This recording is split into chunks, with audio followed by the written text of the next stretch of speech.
ฮ็ดยังกินมื้อแรงนี่ฮะ มื้อแรกนี่ว่าสิลวกไข่ ลวกไข่กินโอ้ บ่ได้นึ่งข้าวเองตั้งแต่หลายมันล้นบันได โอ้ตั้งแต่โดนเติบแล้วปีปลายแล้ว มันเป็นหยังจังว่าบ่ได้ แล้วเราวิ่ง มันบ่มีแมันบ่ในอนาคตอยากได้หยัง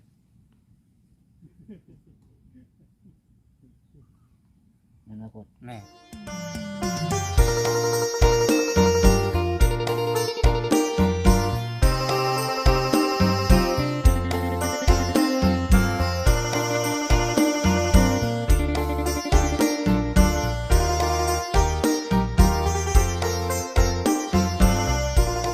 โดยพี่น้องเอ้ย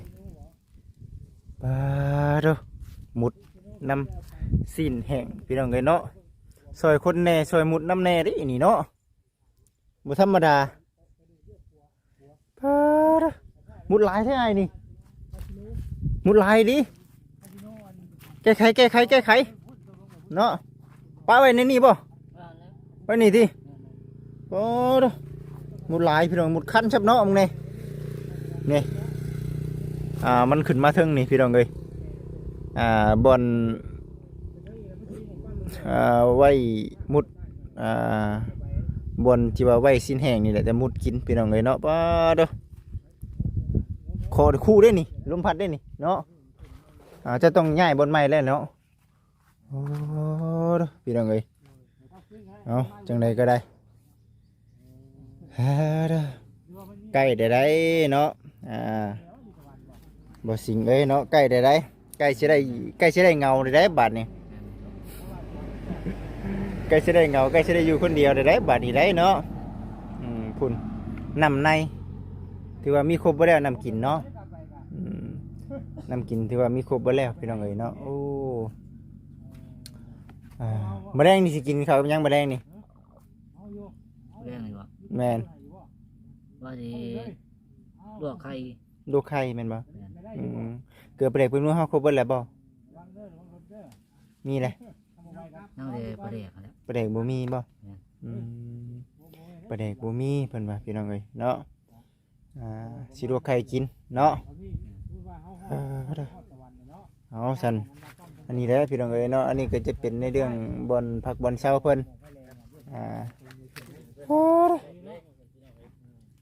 อ้อยเนาะบอนนี้จะปลูกนำบ่จะปลูกอยู่บ่อ้อยแท้นี่ เพิ่นปลูกเลย รับจ้างนำอยู่บ่รับจ้างปลูกนำอยู่บ่ เพิ่นเอารถไถมาปลูก บ่เอารถไถปลูกเลยแม่นบ่ สบายดีเด้อเด้อ สบายดี รอบค่ำรอบแรงว่าซั่นเนาะ สำหรับแรง ไอ้เรามันเย็นอยู่เนาะแม่เนาะ นั่งอยู่บนไม้พนักก่อนพี่น้องเอ้ย โอ้กินน้ำต้มบ่ ดูน้ำต้มเด้นี่ หึ น้ำหยังอันนี้นี่มันยุงเด้นี่ยุงเด้นี่เห็นบ่นี่ เด็กเล่ว่าทักแท้เนาะ แม่งแค่นี่ต้อง ถอกทิ่ม ต้องถอกทิ่มได้ปึ๊บมึงเด้อ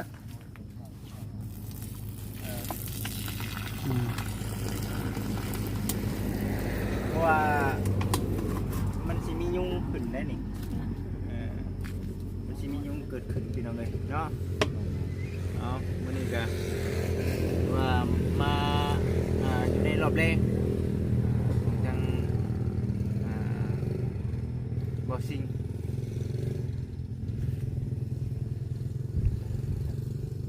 มื้ออื่นพุ่นแหละพี่น้องเนาะจังว่ากันใหม่ แม่น มื้อนี้ก็ถือว่าโอ้ ค่ำเลยมื้อนี้เนาะ แม่นครับเดี๋ยวสิก่อนสิเมื่อเดี๋ยวมาถามไทยมาอัปเดตให้กับ FC ได้เบิ่งได้ชมก่อน เป็นเบิดเลยนี่เนาะต่อไปนี่ว่าถามเลยนั่นบ่เนาะต่างเป็นเบิดแค่นี้เพิ่นให้พันอยู่บ่แค่นี้ กล้วยพันธุ์น่ะ ฮะบ่ให้พันบ่ แม่น เขียนอยู่น่ะอยู่ได้อยู่ติ แม่น อยู่น่ะอยู่ได้อยู่แต่ว่าบ่ให้พันตัดไม้ตัดตอกเพิ่น เข้ามาต้นไม้ต้นโตแล้วมันเขาก็บ่ปานใดเนาะนอนแต่ละคืนนี่งูเหี่ยวบ่นั่นบ่ บ่มี บ่มีบ่ บ่มี เนาะก่อนอื่นเด้อเป็นยังไงคือที่ผ่านมาลำบากบ่ โอ้ลำบาก ลำบากหลายเคยท้ออยู่บ่ ยโดดมาไหนนะ บ่เคยท้อคิดได้ไดคือว่าบ่เคยท้อมีแต่ว่าสู้อย่างเดียว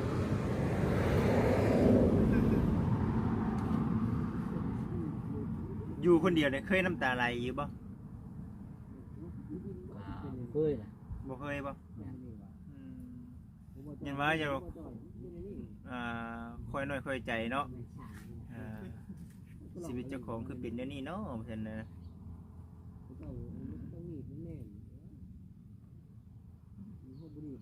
ว่าอยู่คนเดียวมานี่ก็พอตัว หลายเดือนเนาะ หลายเดือนกลับออกมาจากทั้งพอทั้งนี้ก็หลายเดือนเติบอยู่ยามพายามฝนเคยใหญ่บอนนี่เป็นบอนที่สองเนาะบอนที่สองตัวเพื่อนตัวเก่านั่นไปใช้ระบาดนี่มั่งถึงไปแล้วผาผีมันเนาะนั่นแหละเป็นยังไงเนาะ คำมาในยุ่งอย่างหลายเนาะ ทำมาในยุ่งเลยนี่ทางนั้นนะบอสิงเพิ่นFC เพิ่นก็คอยเบิ่งอยู่เนาะเพิ่นก็ติดตามเบิ่งอยู่ กำลัง อยู่ในคลิป ติดตามเบิ่งเนาะช่วง แม่ นี้ นอยู่ในคลิปมาลุ้นเบิ่งพี่น้องเนาะว่าทางบอสิงเพิ่นสิได้ที่ทางใหม่บ่เนาะเนาะถ้าหากว่าได้ที่ทางใหม่ได้นี่ไปอยู่เลยบ่นี่ เดี๋ยวเดี๋ยวก่อนนะ เฮ็ดให้มันแล้วก่อน แม่น เฮ็ดกระต๊อบให้มันแล้วก่อน หมูย่างแล้วว่าเนาะก็ต้องพอซ้ำไปทำนี่ง่ายไปรถเนาะ แล้วนี่มันหัวโจมขึ้นแล้วเลยนี่เนาะ โจมขึ้นรถแล้วอันนี้เนาะ แต่ว่านี่เป็นของเขาแมันบ่ แม่น เอาบ่ได้นี่เนาะเอาบ่ได้เด้ ของเพิ่น เฮาย้ายไปสมมุติว่าเฮามีดินมีดอนเนาะเฮาย้ายไปอยู่ที่ทางใหม่นี่เฮาสามารถไปเฮ็ดเวียกเฮาคือเก่าได้อยู่ แม่น คือว่าเนี่ยมันก็ได้นะมันก็บ่ได้ไกลปานใดเนาะพี่น้องเอ้ย คือว่าในบัดนี้ในเรื่องข้าวซุงข้าวสารทำมีไว้แล้ว แม่น พอแรงพอง่ายให้กินเองบาทนี่เนาะตะกี้เนี่ยมีแต่ขึ้นเลยพี่น้องเนาะขึ้นว่าเฮาสิเฮ็ดในใดเนาะกินแดงนี่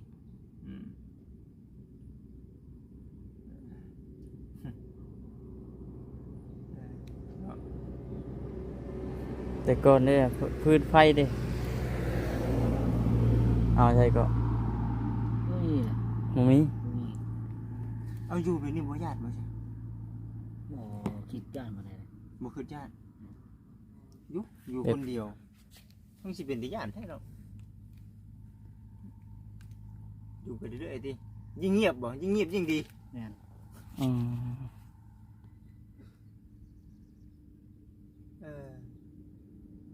ยิ่งเงียบยิ่งดีว่าซั่น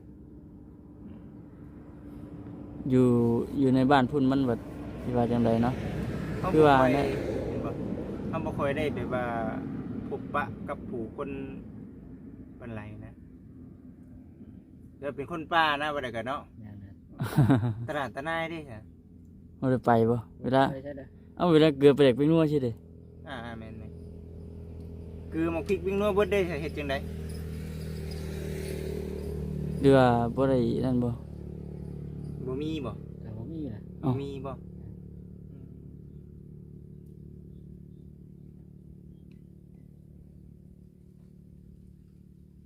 นี่แหละพี่น้องเนาะที่ผ่านมาอยู่นำอยู่ตัวคนเดียว แม่น บ่ได้พึ่งพาอาศัยผู้ใดจักสิเว้าจักสิจ่ายจักสิลมนำหมู่คู่จังใดเนาะหมู่เพิ่นสนิทมีบ่ บ่มีนะ บ่มีเลย บ่มีจักคนเลย บ่มีจักคนเลย อยู่ตัวคนเดียวบ่มีหยังเลยเนาะเสื้อผ้าคาคิงเนาะบ่ได้ก็ แม่น เสื้อผ้าคาคิงนี่ได้นี่ก็ส่งไม้เสื้อไม้นี่เนาะ ไผชื่อให้ เพิ่นผู้ว่าเลย นั่นแหละพี่น้องเนาะ อืม แต่ว่าอาบน้ำสิไปอาบพุ่นบ่อาบน้ำหนองนะพี่น้องหนองไม่ฝนตกไม่ไม่ได้ยันคันนกหลายกว่า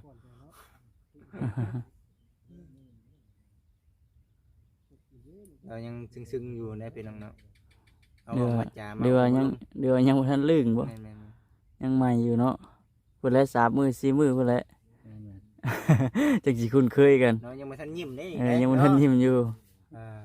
เป็นตาย่านนี่บ่คือทางจุเฮามาเป็น บ่ได้คิดย่านบ่ได้ บ่คิดย่านทำอิฐเด้ทำอิฐก็ ทำอิฐเอา มีคนเข้ามาหาทำอิฐนี่เอาคิดในใด ย่านบ่ ก็บ่ได้คิดย่านเลย บ่ อืมคันย่านบ่อยู่ดอกบัดนี้เนาะ แม่น คำยันบ่อยู่ข้างๆไปนี่เราเป็นคนว่าอยู่เนาะหมุนเข้าไปอยู่น่ะบนคุกคนนี้ติ แม่น ผมเราอยู่เนาะแล้วก็มาเผาสุน้อย เผานี่มาเผาแบบใดนี่น่ะสุน้อยนี่ มันมีงัวบ่ เพราะว่าเลย เอาสมมุติว่าปลาอ้อยมันสูงขนาดนี้เฮาสิเห็นอยู่ล่ะบัด ก็ย่างหลอกเลย ย่างบ่ อืม โอ้โตย่างเนาะเนาะเดี๋ยวปลาอ้อยนี่มันสูงขึ้นอยู่เด้พี่น้องเอ้ยเนาะย่างหอบเลยบ่ ย่างแต่พี่เลยลุงบ่ว่าพุ่นน่ะ อืม ชีวิตประจำวันนี่มีแต่แบบนี้แม่นบ่ แม่น ต้องรอซุมื้อ แม่น ต้องรอซุมื้อเลยพี่น้องเอ้ยเนาะ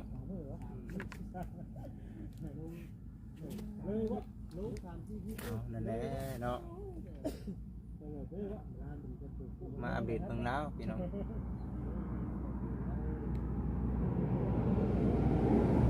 นอนแต่ละคืนมีนั่นอยู่บ่แบบมันถูกบ่นี่มีงูมีเงี้ยมีขี้เข็มมีงอดอยู่บ่ บ่มี โอ้เสียว่ายังโชคดีเลยเนาะนี่อยู่แคมป์ป่าใช่ได้เด้นี่ไง แม่น อยู่แคมป์ป่ายันอันน่ะสัตว์สาว่าสิ่งกันแน่เนาะอยู่แคมป์ป่าแบบนี้พี่น้อง เงี้ยเขียวกับปอมนะติอ่า เนาะทีเนี้ยเกิดรวมโถชามพี่น้องเอ้ยอยู่จังซี่แหละ เอาบ่ ใน จิต เรื่อง ที่ถ่ายกันหมดครบเลย ในเรื่องอันน่ะของใช้ของสอยเฮาก็มีสำนีก่อนเนาะมีสำนีไปถือว่าสำนีก็ถือว่าใครกว่าเก่าหลายแล้วนี่เนาะอืม หมดกัด ใครกว่าเก่าหลายพี่น้องเอ้ย มะเร็งนี่เฮ็ดหยังกินมะเร็งนี่ มื้อแรกนี่ว่าสิลวกไข่ ลวกไข่กินโอ้ บ่ได้นึ่งข้าวเองตั้งแต่หลายบรรลุบันได โอ้ตั้งแต่โดนเติบเลยปีปลายเลย มันเป็นหยังจังว่าบ่ได้ ไม่ได้มี มันบ่มีแม่นบ่คันเราสิเอาเงินส่วนนั้นไปซื้ออันน่ะหม้อหนึ่งหม้อแกงหวดมาบัดบ่มีคนเงินแม่นบ่ แม่น บ่มีเงินซื้อเขาว แม่น อืม อืม ส่วนมากเฮาไปขอนี่เฮาไปเอาเข้าวแบบใด อ่า เอาข้าวซุปบ่หรือ ซุ ว่า ป ข้าว น้ำแน่ สาร หรือว่าข้าวสารน้ำแน่ส่วนมาก ไปเฮ็ดเวียกเอานะ อืม อืม ไปให้เวียงเอา เวียกเอา ไปให้เวียงเอาแล้วเขาจะเอาข้าวเหนียวข้าวปั้นให้ แม่น อืม บ่ได้เอาแบบว่าข้าวสารได้เนาะ แม่น หนึ่งมาเขาเจ้าก็สิอาจสิคิดว่าโอ๊ยหม้อหนึ่งหม้อแกงมันก็บ่มีว่าไปใช่แย่เนาะ เอาข้าวซุปกันแล้วติ แต่ว่าประเภทพวกหม้อเด้ แต่บ่มีน่ะ บ่มีหยัง ว่าเราบ่ได้เฮ็ดอยู่กินได้เกือบบ่ได้ไปนัวก็บ่ได้มีบัด ไปเรื่อย แม่นบ่อ่ะ ๆคำแรงมาน่ะมา แม่น อืม คำแรงมาน่ะมาเพิ่นว่า พอจังว่ากินข้าวมื้อละเทื่อเนาะ แม่น มื้อละเทื่อนี่เบิ่งกินข้าวมื้อละเทื่อนี่เป็นเฮาถือหยังบ่ได้ถือหยังบ่หรือว่าจังไดหรือว่าเฮารักษาหันรักษานี่หรือว่าเป็นย้อนเฮาอดข้าวหลาย อ่า เฮาเชื่อหยังหั่นน่ะเป็นย้อนเฮาเชื่อหยัง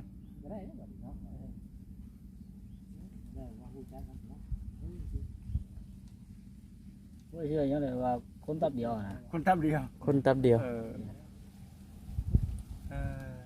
แบบว่าบ่เขากินเขาแบบว่าเขาอดเรื่อยๆเนาะ แม่น เขาอดเรื่อยๆซะเขาอดเรื่อยๆเลยเป็นแบบว่า มันก็สิ้นหน่อยเนาะ ชิ้นเนาะ แบบมันเคยอะไรก็ได้ มันก็เลยคิดให้ การ แบบ สิ้ ว่าน เขา เคย บ่ค่อยกินอาหารก็เพราะเขามันยังแบบบ่ หนึ่งมาเลยก็คือ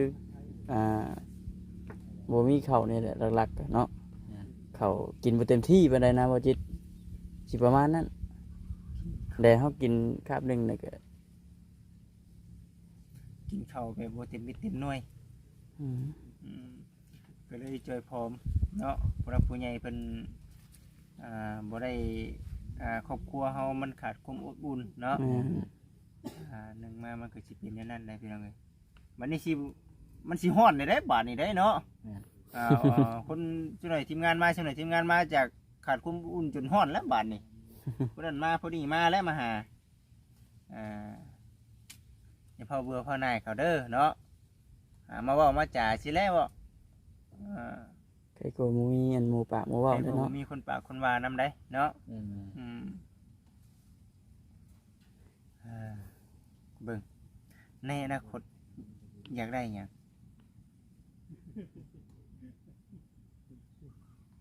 อนาคต แม่ฝันไว้อยากมีที่สุดอยากได้ที่สุด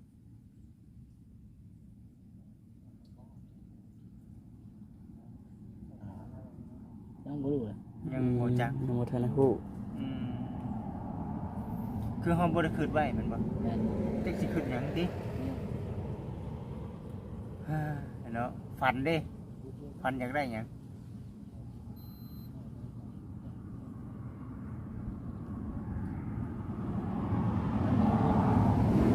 เงินเลยนะอยากได้เงินอืม เป็นแบบเดียวกันไผๆก็ได้พี่น้องเนาะแต่ยังคือว่าจังซั่นหนึ่งมาคือเฮามีเงินแล้วเฮาอยากเฮ็ดอันนี้นี่ก็ถือว่าสบายเนาะ มันง่ายมันสบาย อืม ไปหันมานี่ก็ง่ายเบิด อืม เฮ็ดหันเฮ็ดนี่ก็สบาย แม่นเฮาอยากซื้อเครื่องซื้อของมาไว้อยู่ในเฮือนในชานเฮาหรือว่าทุกสิ่งทุกอย่างนะต้องใช้เงินปัจจุบันนี่พี่น้องเอ้ยคันบ่มีเงินบ่ไปต่อบ่ได้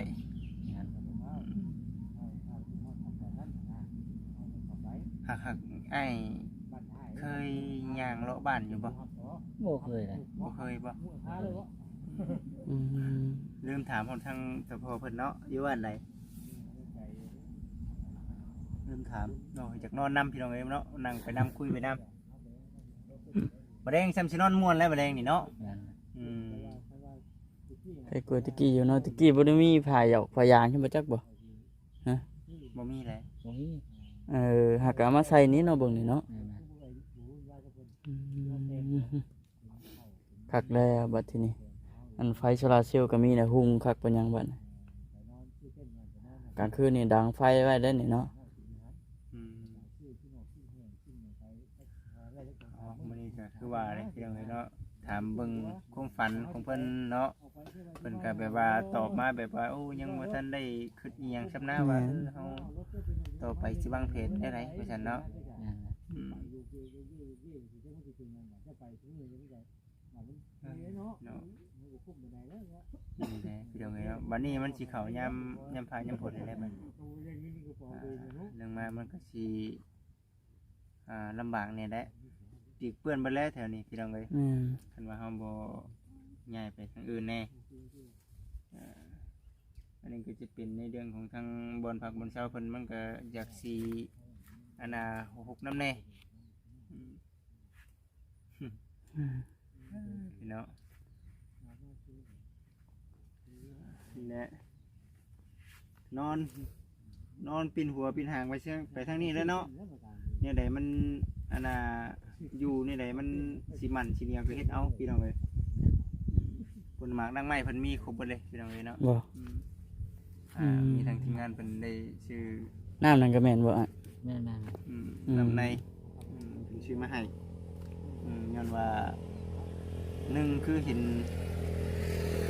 ทั้งไอ้ กินหันกินนี่ก็บ่ได้กินน้ำหมู แม่น เป็นย้อนสาเหตุนี้บ่เนาะจะบ่อยากเข้าไปอยู่ในบ้าน อืม เห็นหมูกินหันกิ ครับ นนี่ แค่มันว่าอยู่ในบ้านเป็นแต่มันแบบวุ่นวายพุ่นบ่หรือว่าเฮาอยากอยู่แบบเงียบ อยู่แบบนี่เลย ๆสบายดีติสบายหูสบายตาเนาะอยู่โล่งนี่เด้อพี่น้องเอ้ยจังบ่ได้วุ่นวายอีหยังมากมาย เอ้าคำว่าเฮาอยู่บ้านน่ะเรื่องเทื่อเรื่องที่น่ะ เฮามานั่งเว่าสิคนข้างๆเพื่อนเขาเจ้ามันเว้าหยังกันเด้ว่าซั่นได้เนาะผู้ที่ว่าคือครอบครัวเฮา แต่ มัน พอเราโทรมาแล้ว แบบนี้อยู่แล้วนะแต่บ่โทรมาบ่ แม่น เราได้จึงโทรกลับก็ได้ แม่น จังนาทีได้แล้วครับ ได้เลยละ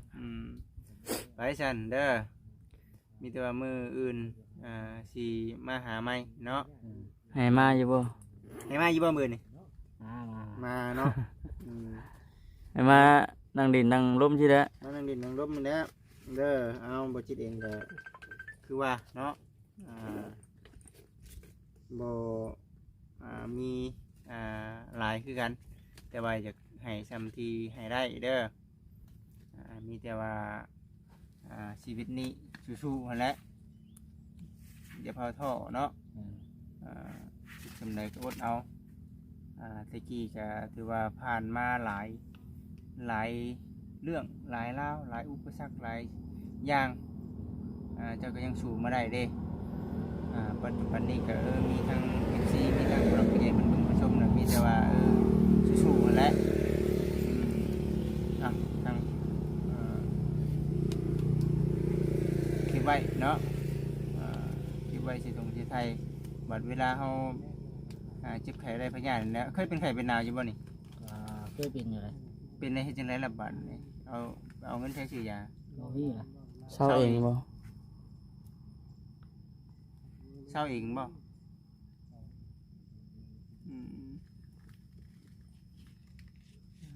เนาะ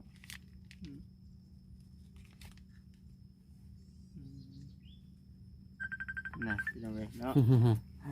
ไปใช่บ่คำอะไรสัมภาษณ์เราถาเด้อ เลย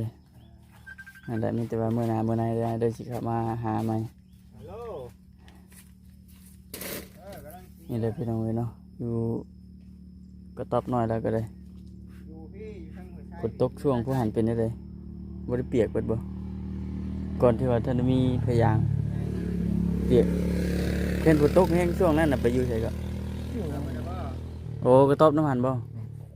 ฝนตกยามใดน่ะแม่นย้ายไปพูดเลยอืมถ้าอยู่มีบอนชนอยู่เนาะ แม่นกัน ฟังเบิ่งพี่น้องว่ามื้อแรงสิเป็นจังไดตกมาก็บ่ย่านออกประเทศนี้ ไปใส่บ่คำเว้ย ไป ไปเด้อเด้อเอาอยู่ดีมีแห้งนอนรับฟันดีสบายดีมาบ่คำบัดนี้ก็ได้เนาะอันนี้แหละพี่น้องเอ้ยเนาะจังไดก็ได้อันนี้แหละ1ข้าว1น้ำเนาะน้ำใส่น้ำซอยเราได้นี่พี่น้องเอ้ยเนาะเอาสำหรับคลิปนี้ก็ได้ผิดพลาดประการใดกราบขอโทษขออภัย FC ทุกท่านเด้อพี่น้องเด้อเนาะอันใดบ่คักบ่แน่ฝากพ่อแม่พี่น้อง FC คอมเมนต์กันเข้ามาเด้อพี่น้องเด้อเนาะเอาให้กำลังใจเราพี่น้องเนาะนี่เด้มืดฟ้ามืดฝนมาได้พี่น้องเอ้ยเนาะเอาสบายดีพี่น้องเอ้ย